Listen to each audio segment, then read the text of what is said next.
కొద్దిసేపటి తర్వాత మిన్వాన్ అక్కడికి వస్తాడు. ఎందుకు అంటే సుమీన్తో టైం గడిపినందుకు ఆలస్యం అవుతుంది. అక్కడ ఎవరూ ఇంకా రాలేదని చూసి జీవాన్కి కాల్ చేస్తాడు. ఆమె తాను వస్తున్నానని అంటుంది. అప్పుడే మిన్వాన్ తల్లిదండ్రులు వస్తారు. వారు జీవాన్ గురించి అడుగుతారు. అతను బాత్రూంలో ఉందని చెప్పేస్తాడు. అప్పుడు జీవాన్ ఎంట్రీ ఇస్తుంది. ఒక హాట్ బ్లాక్ డ్రెస్లో చాలా స్టన్నింగ్గా ఉంటుంది. ఆమె లుక్ చూసి మిన్వాన్ ఇంకా అతని ఫ్యామిలీ షాక్ అవుతారు. ఎందుకు అంటే వారికి అలాంటి బోల్డ్ కోడలు వద్దు. మిన్వాన్ కూడా షాక్ అవుతాడు. ఎందుకు అంటే అది అతను కొనిపెట్టిన డ్రెస్ కాదు. జీవన్ ఇక్కడ మిన్వాన్ ఫ్యామిలీతో వారి స్టైల్లోని మాట్లాడుతుంది. అతని అమ్మతో మీరు నా అమ్మలాగే అని అంటుంది.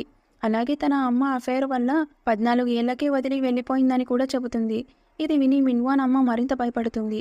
కానీ మిన్వాన్ జీవోన్ని ఎంత ప్రేమిస్తున్నాడో తెలుసుకొని ఆమె మనసు మారి ఈ పెళ్లికి ఒప్పుకుంటుంది. కానీ కొన్ని రూల్స్ పెడుతుంది. కుకింగ్ నేర్చుకోవాలి, ఫ్యామిలీ చూసుకోవాలి అని. జీవోన్ అందుకే ఓకే అంటుంది. కానీ జాబ్ వదిలేస్తానని చెప్పగానే అందరూ షాక్ అవుతారు. ఎందుకు అంటే వారికి ఆమె డబ్బు కూడా సంపాదించాలి. జీవోన్ ఇన్ని పనులు చేస్తే జాబ్ ఎలా చేస్తాను అని అంటుంది. అప్పుడు మిన్వాన్ అమ్మ ఆమె డాడ్ గురించి మాట్లాడుతుంది. ఇది విని జీవన్ చాలా కోపంగా మారుతుంది.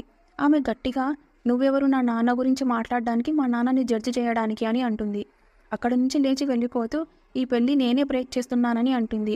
మిన్వాన్ ఆపడానికి ట్రై చేస్తాడు. కానీ ఆమె వెళ్ళిపోతుంది. బయట బెక్యోన్ ఇది చూస్తూ ఉంటాడు. మిన్వాన్ వెంట వెళ్ళి ఏమి చేస్తున్నావని అడుగుతాడు. జీవన్ నేను నీతో బ్రేకప్ చేసుకుంటున్నాను. నీ ఫ్యామిలీ లాంటి వాళ్ళతో నేను ఉండలేను అని అంటుంది. మిన్వాన్ ఆమెను పట్టుకునే ప్రయత్నం చేస్తాడు. అప్పుడే జీవాన్ యూజీ నేర్పించిన ఫ్లిప్ గుర్తుకు వస్తుంది మరియు అతన్ని బలంగా పడేస్తుంది. ఇది చూసి అందరూ షాక్ అవుతారు. కానీ జీవన్ మాత్రం చాలా హ్యాపీగా ఫీల్ అవుతుంది.